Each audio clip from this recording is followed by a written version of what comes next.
Hello, and welcome to The Smiling Human, where collectively we evolve through inquiry. Hello everyone, my name is Oak Mountain and I'm your host. Today I'm speaking with Seve Mangrum. In his professional life, Seve has worked with great athletes, performers, celebrities, and everyone in between to help them create more peace, harmony, and vitality, not only in their bodies, but in their hearts and minds as well. After working with hundreds of clients and spending countless of hours researching, studying, and educating himself in the fields of therapeutic intervention, communication, and movement practices, he has come to the conclusion that the most vital humans are those who take the holistic approach to their well-being. This clarity, he found, only came after being disillusioned by the highly masculine breaking down the body approach that the fitness and health industry has been promoting. It was then that Work In was born. We discuss this overly masculine approach to fitness and wellness, as well as some other very interesting topics about how we relate to the body, movement, and wellness. I hope you enjoy. Beautiful. Seve, thank you for being here, brother. I appreciate your time. Oh, thank you, man. Really excited to be here and to drop in with you. Absolutely. So I'll ask you what I ask every guest at the head of the show. What's the last thing that made you smile? The last thing that made me smile, I think just a moment ago when, you welcomed me here and opened the space for us to have this dialogue. That's the last thing that made me smile. It's just now. Sometimes that smile is inward as well, right? It's not always an external expression, a nonverbal, but it's a felt experience inside as well. So I had a little, oh, I'm excited. I'm smiling inside to be here. So again, thank you. That's lovely.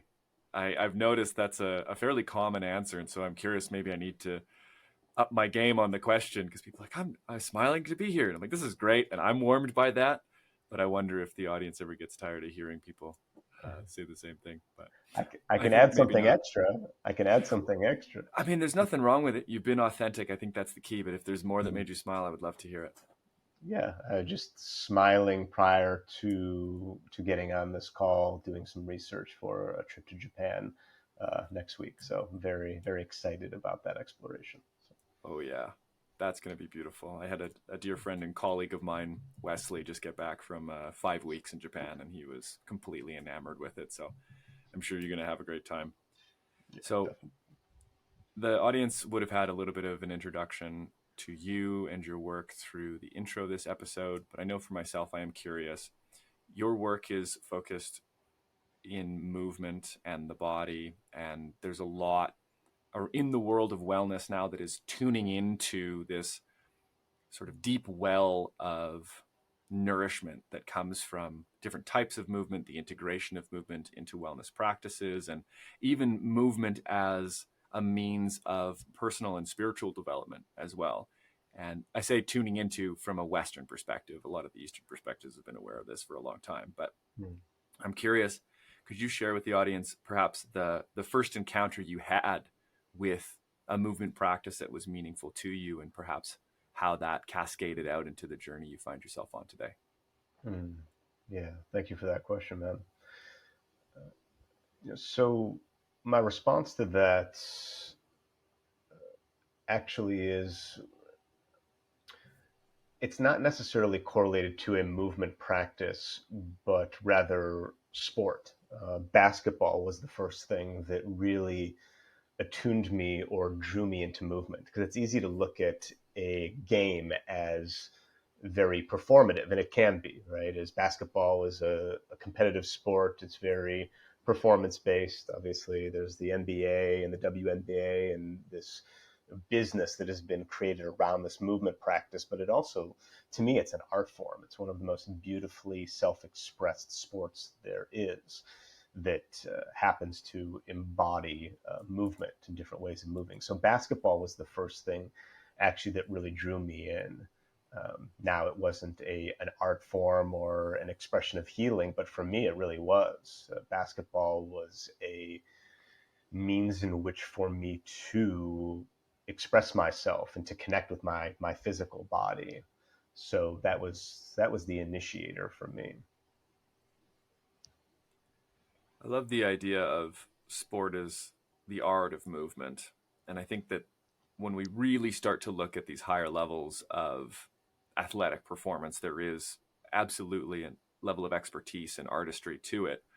One of the pieces that sort of stood out to me while I was listening to you, and it stood out because it had a bit of resonance for me, is the idea that such a practice or sport or habit, if we want to call it this, as basketball, would help you connect to the physical. I find this sort of an interesting turn of phrase because this is a lot of what has been coming up recently for me in the client work that I've been doing and a lot of the reading that I'm doing is there's just such a disconnection for so many people to this physical form that in some sense I get the impression and I get the perception that our cultural ethos has us living in the visual space and how things look and in the mental space for how things appear or how things are judged. And there's a lot of utility, there's a lot of beauty, right? It's not to say that those are without or inherently wrong, but we are embodied. Our consciousness is embodied. There is this form that carries us through this righteous world, right? Every single moment of every single day. And so this idea of connecting to it, it almost makes me giggle a little bit because I'm like, how could we be connected or disconnected from something that we are in or perceiving through, you know? And I know that you work with individuals and you offer your wisdom in terms of this ethos of reconnecting to the body and re-embodiment. And I wonder, and we can go a number of directions with this, but what do you notice as being some of those roadblocks to connection, or some of those common bumps that people express if they are in this disconnected state with their body? Yeah, it's a great question. And you already touched on it. It's being so enthralled with the mind, being connected with this intellectual, logical, rational aspect of ourselves, which is a very important piece. Right? I mean, we need our minds, right, to help us solve problems and how to navigate a lot of different aspects of the human experience. And yet, I believe and feel that we are 85% mind, 15% heart and body, right? 15% felt experience. And so that ultimately is a big invitation that I have for people, is to allow yourself to take a break from the mind, to really anchor in a ritual and practice that allows you to step into the physicality and to connect with the felt experience, connecting with the energetic and emotional body. And that takes time. It's, I think, an understanding for people that it's not bad or good to be in the mind, and to admit and accept that you operate primarily from the mind. And yet there's this whole other world of exploration and understanding that only comes by way of getting into the physicality. And even in the getting in the physicality, there's two realms of exploration. There is the physical body for the purpose of outcome, and then there is the physical body for the purpose of the process, right, or felt experience. So feeling based movement, whereas there's performance based movement. And they can, and then there's a range, right? It's on a continuum, and it's just a really fun place to play in. And so ultimately it's about inviting people into exploration and fun, and letting go of the oftentimes serious nature of the mind. I notice a bit of meekness arriving in my body, being that this attachment or sort of inhabitation of the intellect has been my predisposition for decades. Mm-hmm. And it has been only recently, I would say probably in the last 5 years, that this capacity and willingness, I think is a key piece, this willing curiosity to tune into the experiential realm of the body has opened for me. Mm-hmm. And so that brought with it, I think, what might be connected to what you're saying, this awareness of the process based aspect. And, when we think about outcome, I mean, that's every other action that I take in my day. It's like you know, getting up, moving things, putting a shirt on, right? It's like you too, hey? It's like, and then probably all the listeners as Everybody, well. everybody. So much of what we do is a doing rather than a being or a feeling. Mm. And so when you speak about it as a spectrum, I found that really fascinating, and I would love to explore and hear you speak a bit more to that on how we might be able to. We have to be a bit in the intellect here because we're using language, but articulate the difference or how we slide from that scale of outcome based to process and feeling based. Mm. Yeah, absolutely. Yeah, I mean, I think it really first again comes down to the first honoring of the dynamic, multifaceted nature of our human experience. And then, as you said, the willingness. Like, willingness is one of the most important mm, elements and considerations for an individual to have as it relates to openness and to exploring and to understanding and to learning and to growing. And so, from that place, for me, I find that connecting with a sensorial experience is the lowest hanging fruit to start to meld into that process oriented approach when it comes to just living in general. You know, moving is an aspect of living, of course.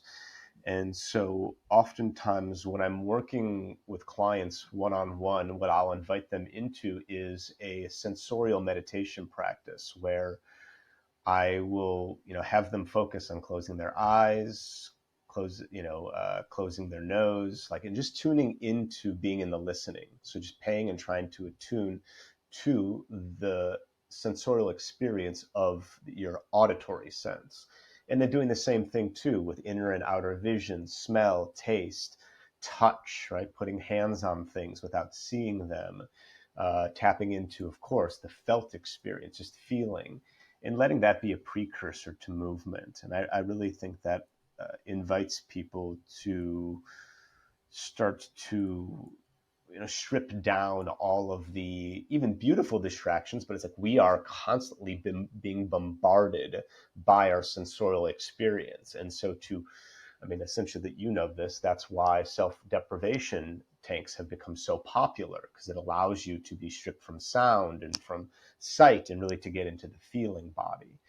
So that to me is the initiation into this process oriented approach to life in general and movement as well. It reminds me when I'm listening to you speak of this sensorial meditation practice that is this introductory sort of runway to the process oriented exploration of the body. It reminds me of Buddhist philosophy, in fact, that they distinguish 6 realms of senses, and that there's, for the practitioner, meditations and work, perceptual meditations, to be done in each of these realms in order to, for the dharmic purposes, to alleviate ignorance and to rid us of karmic attachments. But the idea that we might attune to each of these frequencies or channels of perception as the means by which we ground into the body is something that I came to in my own practices as well. Like Mm. what you've described is something that I've done just sort of walking out on a mindfulness meditation. It's like, what can I hear? How many things can I hear? And on top of just opening, starting to learn to shift those focuses. Can I move from this sound to that sound? Mhm. And can I Mhm. move back to the other sound, or the textures and the smells and the different luminosities of the space? And Mhm. it's such a rich experience. And this is something that the listeners might not know, but I have experienced synesthesia for, I think, probably the last 15 years after I had a Mhm. sort of awakening experience, which has blended sound and touch, like Mhm. physical sensation, Mhm. to a very high degree. And this has made me auditorily sensitive on both spectrums in terms of, can't have that and really love that. Mhm. And so when you're saying, opening the ears, it's like, that's like one of my favorite things to do, getting a nice set of headphones and listening to a beautifully crafted piece of music, or lying in the morning sunrise and listening to the birds sing and listening to the wind and the conversation in the trees. There's so much richness there. Mm. And it's easy to talk about richness when we're talking about beauty. But one of the things that also arose for me, Sevi, while I was listening to you is one of my clients, for a number of reasons, has a very strong resistance to going inside and feeling.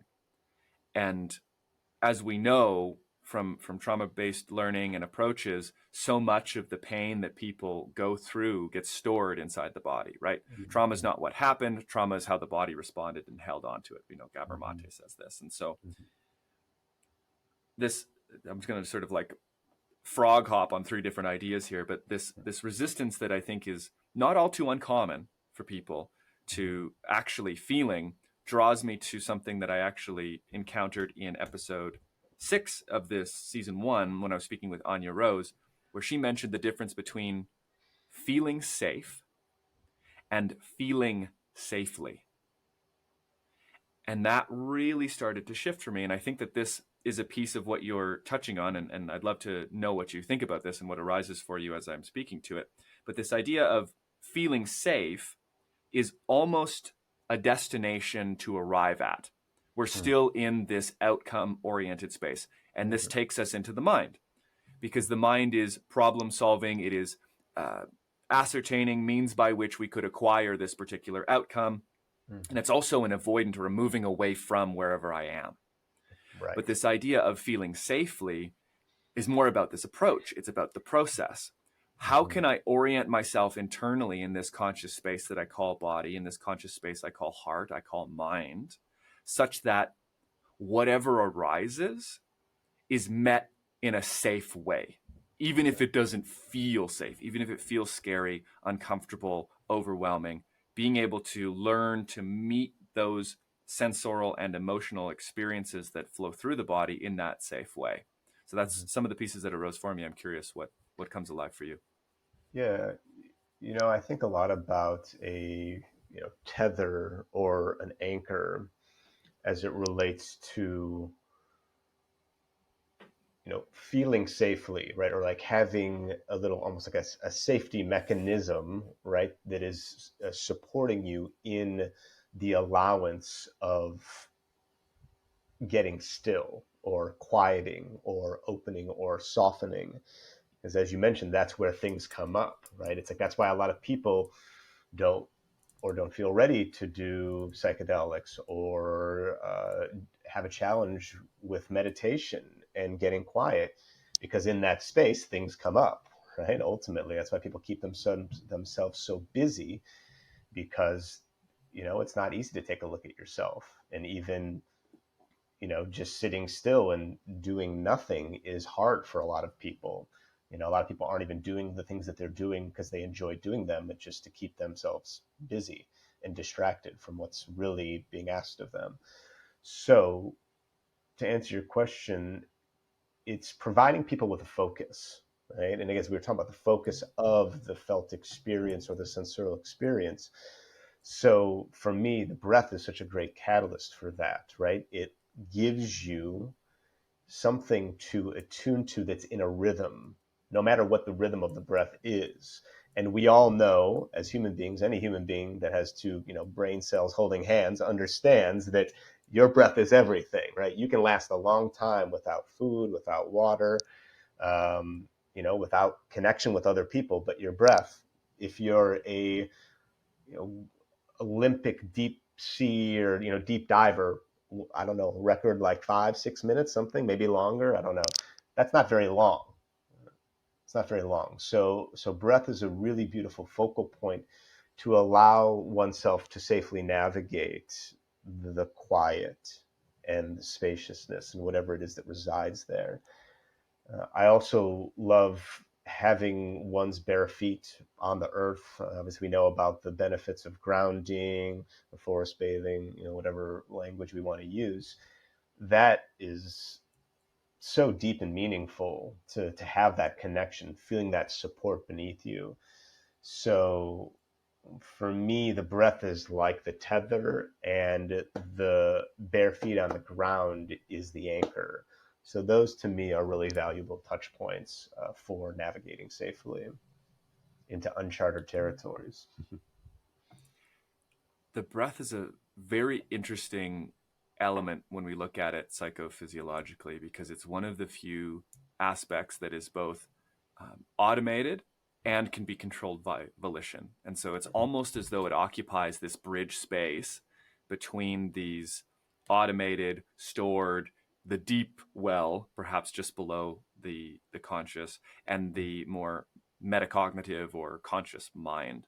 And Mm-hmm. so I think this is an interesting place to look at, or I find it interesting, particularly when I heard you say things come up, because language is funny, right? This is my realm, is the philosophy of language and language in general. And so when we say things come up, we're literally painting the picture of the information in the body arriving into the conscious mind. And maybe the listeners know this, but if somebody doesn't, then I hope this is a valuable information. But there are far more signals, more information, more data flowing from the body into the brain than the brain is sending into the body.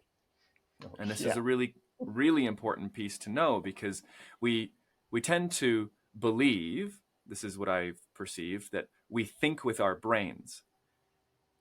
The brains are a information processing center. This is what the brain does. It interprets information. It doesn't actually come to conclusions necessarily, but it does put forward patterns into consciousness such that we can discern and recognize. Mm-hmm. But the information that's being taken in is being filtered through our form. We Mm-hmm. are seeing through, feeling through, not just with, because with is almost like a tool, Mm-hmm. but through. We are sensing through the body. And with the breath as this mediator between the conscious and subconscious processes, or conscious and autonomic processes, I believe there's such a powerful doorway available for those who are curious about what's inside, what's a little bit deeper. And one thing I will add is this is an embodied belief, because in like 5 days from now, from 5 days from this recording, I'll be co-hosting with the gentleman I mentioned, Wesley, a men's somatic breathwork event. And we do this. We open people up in this way. They open themselves up by doing this conscious connected breathwork. And that's a big piece of it. So I'm curious what arises for you, and maybe we can talk a bit more about the potency of breathwork, and maybe even how the physiology and the physiological changes that come from breathwork can mirror those of psychedelics and entheogenic substances, because there is this state change that takes place. So I'm Mm-hmm. curious to hear from you. Yeah. Within that, any specificity, kind of like even a little deeper that you want me to touch on as it relates to the breath. And I know there was a few things you mentioned, but yeah, because there's a lot that I could say in response to that. Is there a particular path that you'd like for us to, go down?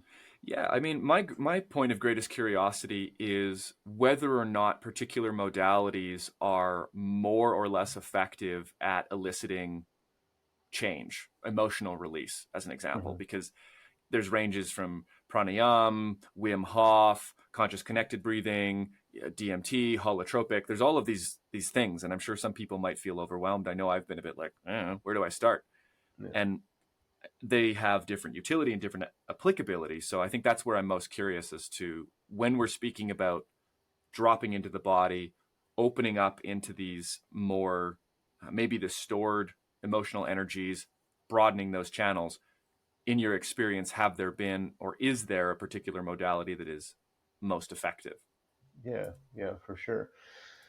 Yeah, so for me, and we'll speak about this in the latter half of the show. I truly believe that for a person to really embody wholeness and vitality, which I believe every human being is searching for consciously or unconsciously, balance is needed. And in this, wellness renaissance that we're in right now, the trend, one of the many trends, has been breath work.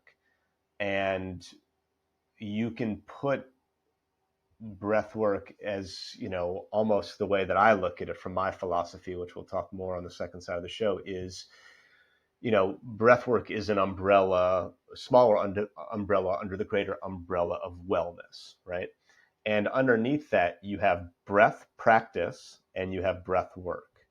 And for me, I look at breath work as, and we'll get into this approach and curriculum for regenerative well-being, which is the kind of curriculum that I teach my mentees, my clients, students. Within that is the balance of masculine and feminine energetics. And that's kind of a little precursor to what it is that I'd like to chat about. But breath work is that access point to go and unearth some of these deeper emotions and things that reside. So we could look at, Wim Hof. We could look at holotropic, obviously somatic breath work, which you could say has been developed by a few people, Stephen, Jagger, or some of the, he's like an understudy of people that have been doing somatic breath work. Obviously, we go Stanislav Grof, who's, one of the, pioneers in that space and its correlation to the first, psychedelic renaissance. So there's all of these different modalities underneath breath work to help bring these things up. And I think that they're all great. And yet it has to be balanced with breathing practice that is, for the purposes of building the immune system, for performance, for longevity. Because ultimately, when we look at breath work from a physiological standpoint, a lot of this mouth breathing is not good for you, right? And even though it's become this really hot thing of like, everyone, it's like, as I say, um, uh, in the wellness space, crying has become the new sweating. Everyone wants to show pictures of themselves crying or other people crying. And like, I understand it. I think it's good. We need to show this vulnerability, but it's almost become like a marketable thing. It's like less even about the emotion anymore. It's about like, look at this thing that I did. I did this approach that allowed people to cry. And it's, I don't know, it's kind of self-glamorizing. And again, I have my own desires for affirmation and for recognition and my own, my own things. But it has to be balanced, right? Where it's like we're integrating some of these breathing practices that don't look as sexy, that are for the purpose of more regulation. Because I believe that these more somatic in like elevating and like rah breathwork practices that have become popular are very dysregulating. They're very cathartic, and you have to have really stable frameworks to bring someone back from that catharsis. And a lot of frameworks don't. It's like you have this big breathwork experience, and then it's like, hey, thanks for coming. Maybe someone checks in. And so I think it's very important to understand the immensity of these experiences. So that's my opinion and thoughts and belief on this, is there must be that balance between these ways in which to breathe, so we can balance out the systems. We can balance out the psyche, balance out the immune system with the with the hormones. Everything is nicely being presented and acknowledged and thought of. Mm-hmm. Yeah, balance is a key piece. I mean, when we look at the bodily mechanism of breath, balanced breathing generates regulation in the body. Mm-hmm. We have two parts to it, and when we shift the measure of either, we can shift our state, right? For those who Mm-hmm. don't know, if you breathe in for 4 seconds and breathe out for 6, you do that for a minute, 2 minutes, 3 minutes, you'll start to down regulate. You'll start to even maybe get tired and relaxed, because an extended exhale signals to the body safety, Mm-hmm. right? The inverse is quite energizing. If you're taking in inhales and only exhaling a little bit, you're going to get a lot of this oxygenation. You might even feel stressed or nervous or anxious because not enough of your body is letting go. And this is built right into us. Even in the Heart Math Institute out of Texas, their heart brain regulation and synchronization techniques are based, at least in part, on balanced breath. And so we see this. We see that not only are we eliciting an emotional regulation affect, but we're also physiologically state changing. And that is such a key piece when we're talking about wellness, when we're talking about the capacity to really even go into these types of high energy spaces and to integrate, like you're saying, the catharsis that comes from them. We need somewhere to land. Mm. And that landing can be facilitated, yeah, barefoot on the earth. I mean, I'm all for it, Mm-hmm. but also just through this type of balanced breath. So Mm-hmm. it's a really potent piece, and I appreciate that you brought that to the table. At present, we'll take a short break and we'll come back for the second half of the show. Great.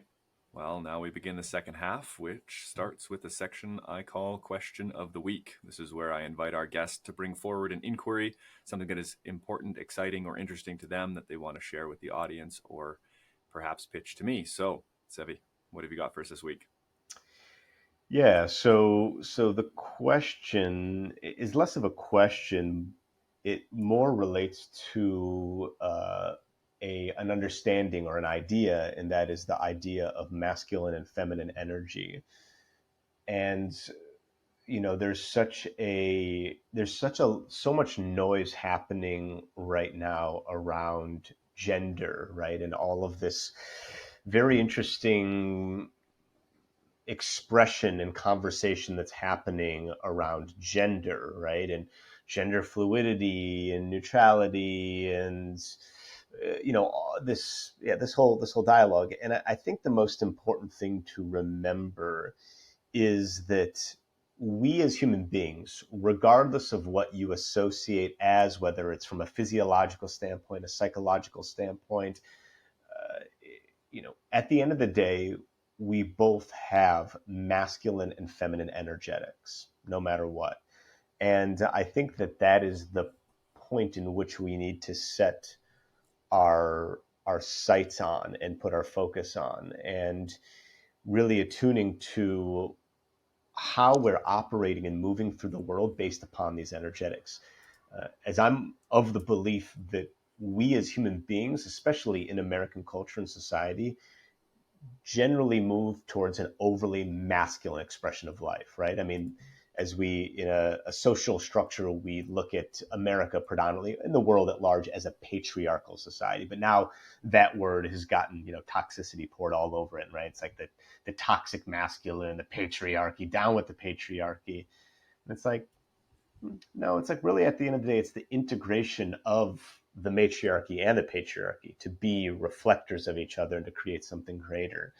And so, I know that's not a question per se, but it's an idea and a thought that is very prevalent in the collective conscience and unconscious, and also something that is a very important aspect of my work and my considerations and philosophy and contemplation. So just wanted to bring that and then can go from there.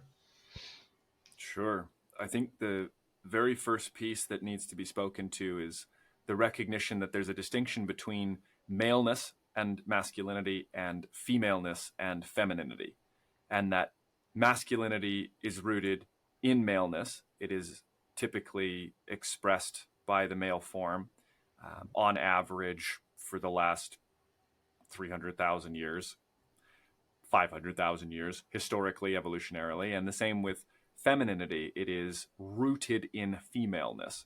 And what's interesting is that when we speak about polarities, we often talk about spectrum. And in the gender discourse, they talk about spectrum. And I don't fall in that camp myself.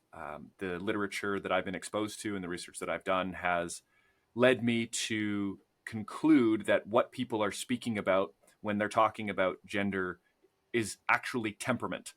And this is a personality expression. This is a psychological expression of temperament, mood, emotion, proclivity towards particular ideas, sensitivity to experience, things like this.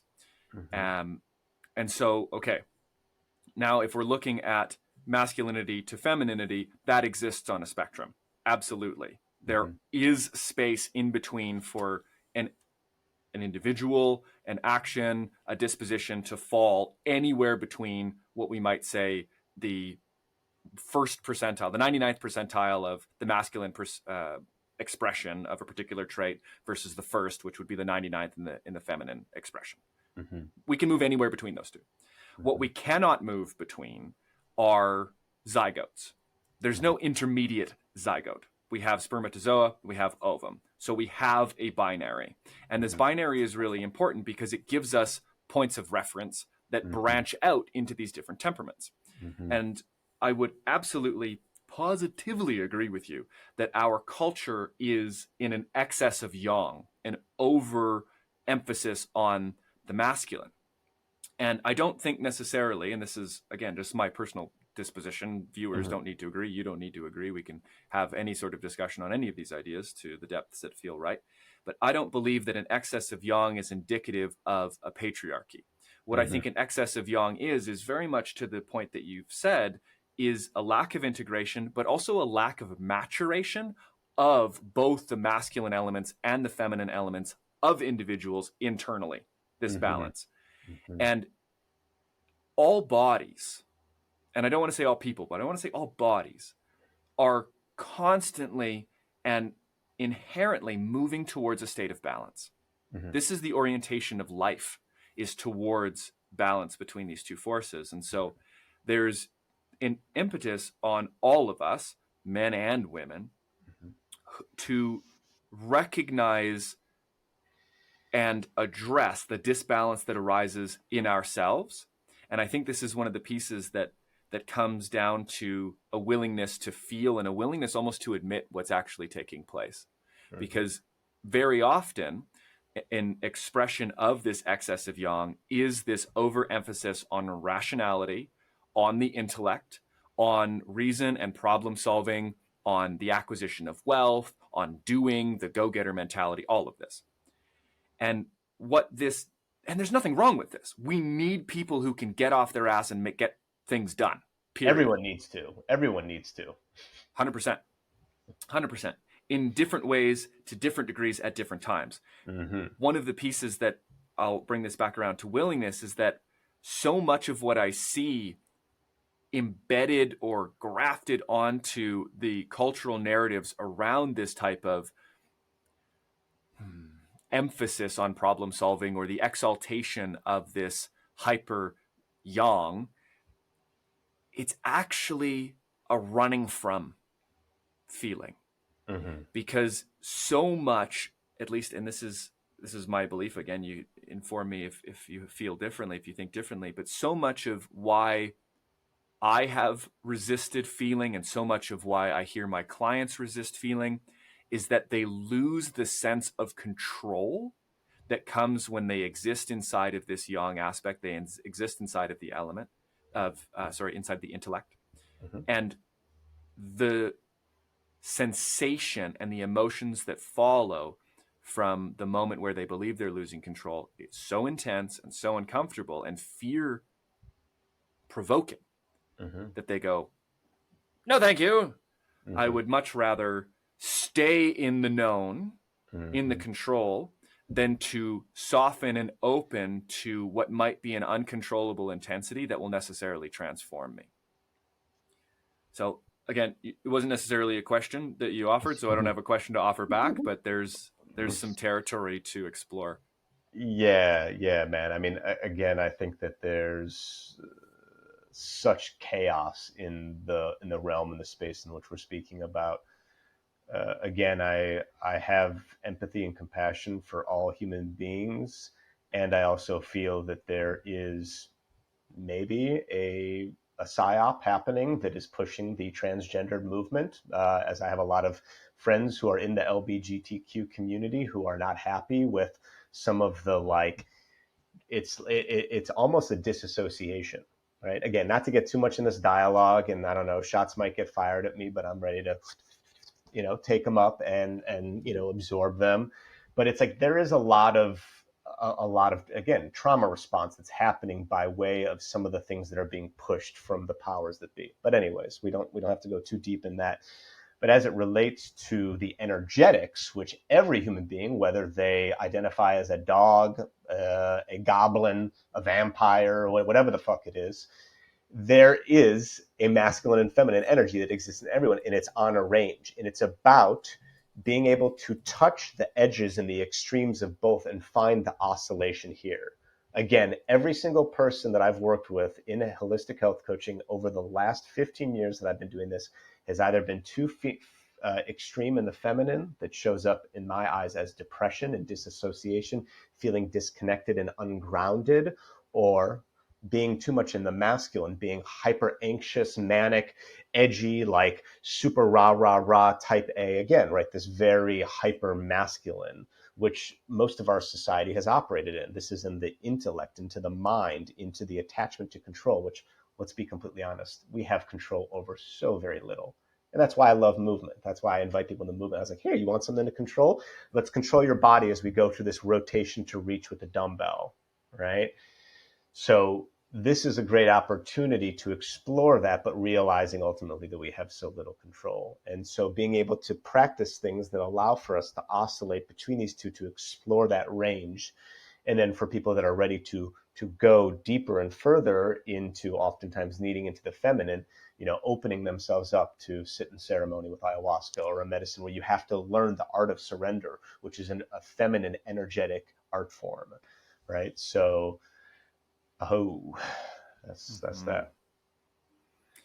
There's an interesting through line through all of this where anytime the energies fall out of balance, they will express a pathology.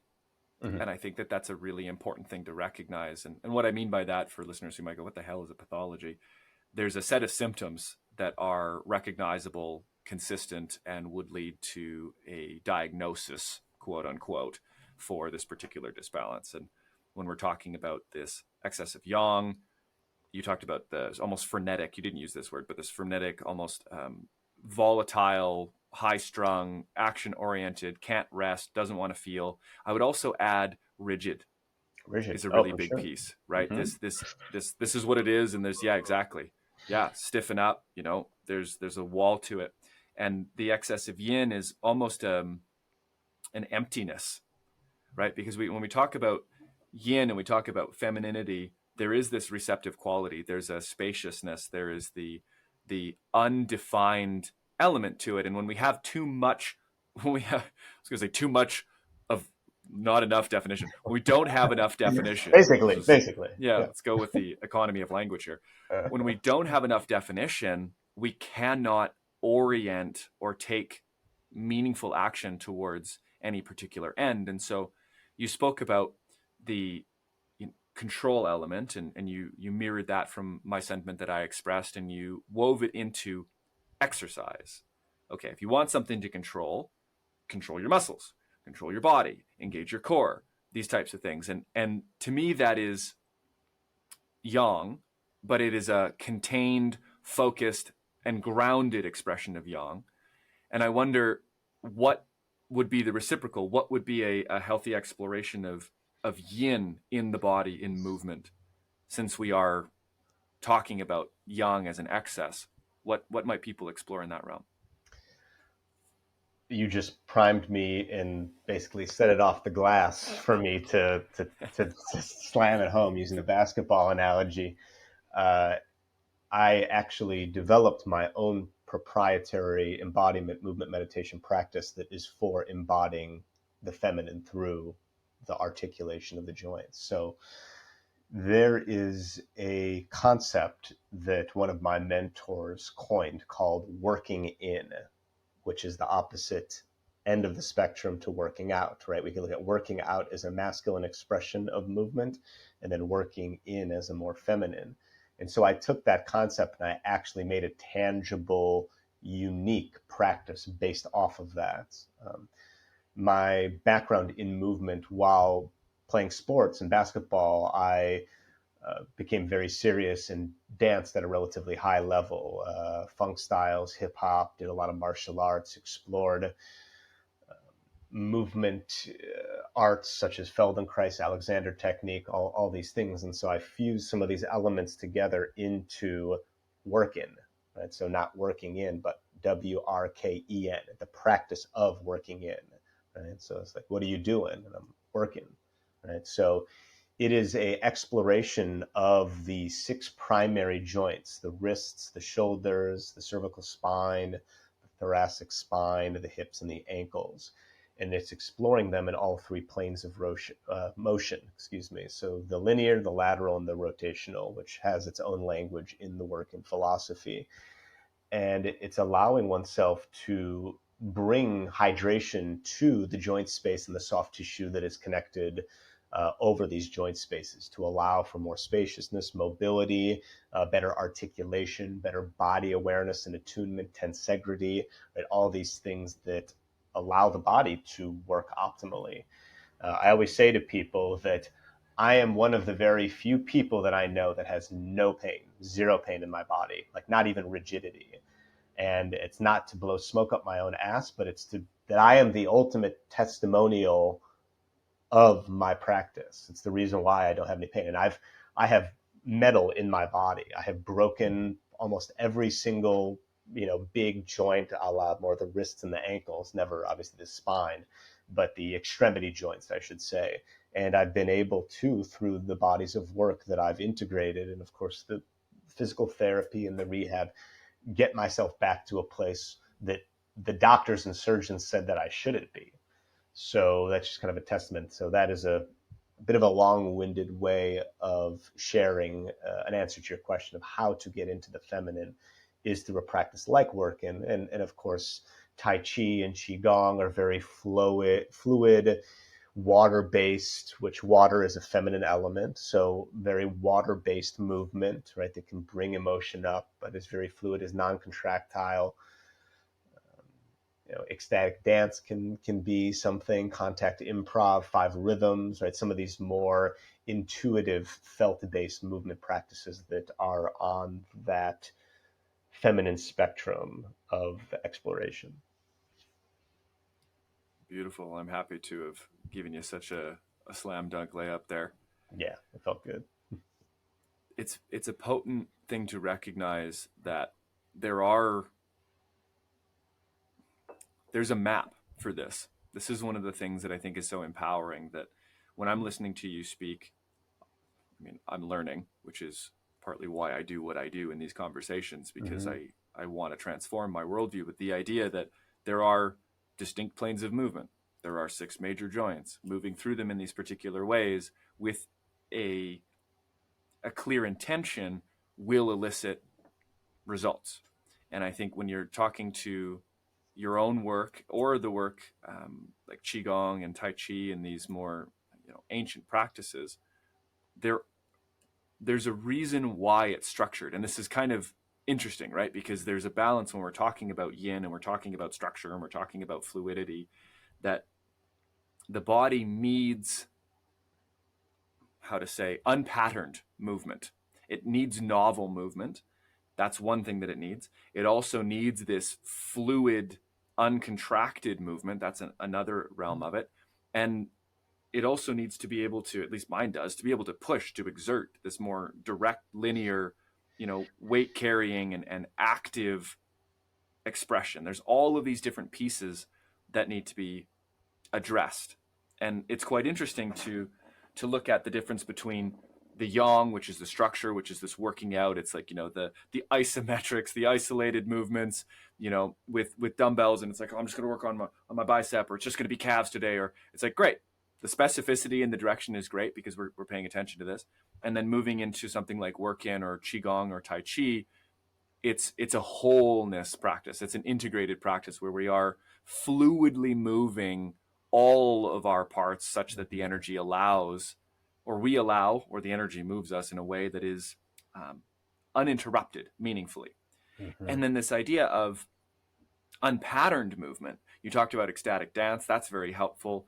Shamanic shaking, or these types of practices that are novel and almost surprising, for lack of a better word, to the system, are essential for the release of fascia. This is something that I learned recently, that the fascial system will only let go into novel movement. It won't let go into patterned movement. Right. And I wonder if there's any connection, or, and maybe this is going off, you can redirect me if I'm taking if I'm going down the one way in the wrong direction here. But with work in and Qigong and Tai Chi, is there a specific, you talked about joints, but are there other specific points of the body that are specifically nourished by that type of fluid movement? Yeah. I mean, ultimately, everything is connected in the body, right? The musculature is connected to the fascia, the ligaments and tendons, we're talking about like tensegrity and like the position of the spine being held by the fascia and the muscle. So if the soft tissue is tight, the muscle is likely tight. If the muscle's tight, the ligaments and tendons are being pulled on and are tense. And then that puts the body in a less than desirable skeletal position. I always say to people, you don't need chiropractics. Just do work in. Like just do practices that hydrate the tissue and create spaciousness.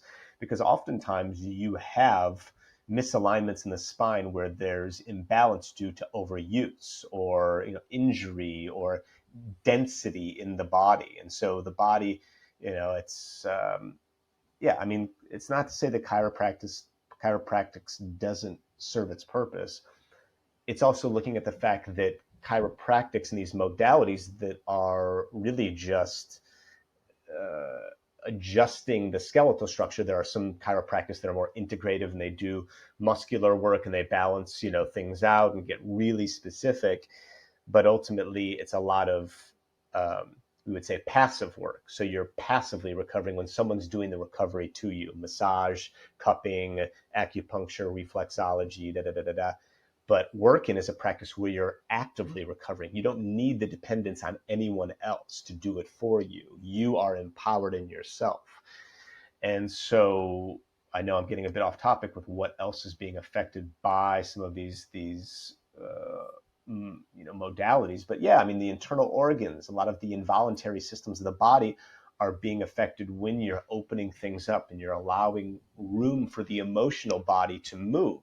And that's very helpful for the liver, the kidneys, which obviously Qigong and all the tapping in Qigong is affecting the liver and the kidneys and the spleen and the gallbladder, especially if you understand the meridians and know the spots that are connected, and you can get into that specificity, of course. So yeah, there's a lot to be said for these practices. They're coming online more and more and more, and more people that are in this younger generation are practicing things like Tai Chi and Qigong, and it's not looked at as the old Asian grandmother or grandfather practice, right? So it's a very exciting time, and I love being able to bring this stuff to people in its own novel, unique way. Because that was another reason why I wanted to create my own practice, because I didn't want to culturally appropriate. Not to say that there aren't great, middle-aged white dudes teaching Qigong and Tai Chi. I think that if you've done your due diligence and you've trained under a master, oh,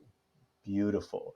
But for me, I wanted to create something that was completely unique, that no one else was doing, that was drawn from all the modalities. It's like Bruce Lee said, it's like, take what you learn from different realms and spaces and make it your own. Let go of what doesn't, work or serve you. So, yes, sir. Listening to you speak, man, I get excited. I'm curious to experience more of what it is you have to offer. And if there's listeners out there who are feeling as curious as and excited as I am and would like to know more about Work In and the other offerings that you have, the beautiful ones, I'm sure, where can they find you? Yeah, workin.com. That's the best place to find me. That's the website that houses the Balance Community, which is a community built upon a curriculum for regenerative well-being, which is the pillars of movement, breath, and connection, which are the staples of my own personal practice that I teach to, as I mentioned, clients, students, mentees. So the Balance Community is a great place to tune into. I do some one-on-one coaching, although that's going to become less and less of a thing, as there's some very exciting projects that are blossoming and growing that I don't want to speak on until they're actually materialized out into the world. But yeah, working.com is a great place to find me. You can find my Instagram on there as well, which is just Seve Mangrum on Instagram. Pretty much just put in Seve, and I'll probably be the first person that pops up. As I like to say, the one and only. There might be other Seves out there, but not like me. And just the same way that there might be other Oaks out there, but not like you, brother. You know. Seve, brother, this has been an extraordinarily enjoyable conversation. I thank you for your time, for your contribution, and for your openness to share not only your wisdom, but also your curiosity. So thank you for being a part of this. Yeah, Oak, thank you, brother, for having me. Thank you for trusting in whatever it is that you believed that I had to share that was worthy to be on here and to be of value to the listeners. So thank you, brother. And that concludes this episode of the Smiling Human podcast. Thank you so much for listening. But before you go, I have 2 invitations for you. The first invitation is to receive a free gift. I've created a free insight journal. This is a 30-day self-reflection and introspection journal that you can download at no cost in the description below. Go have a look and join the journey. The second invitation I have for you is, if it feels within your means and possible for you, then please head over to patreon.com/thesmilinghuman. Becoming a patron will give you access to perks like behind-the-scenes footage and access to live Q&As with me monthly. You also get voting privileges to help pick new guests or to help guide other episode content. Truly, the support of listeners like you, paid or unpaid, goes a long way. So if you could like, share, subscribe, and give a rating on the podcast app, all of that goes a long way. Thank you to each and every one of you who's been on this journey with me. See you again soon.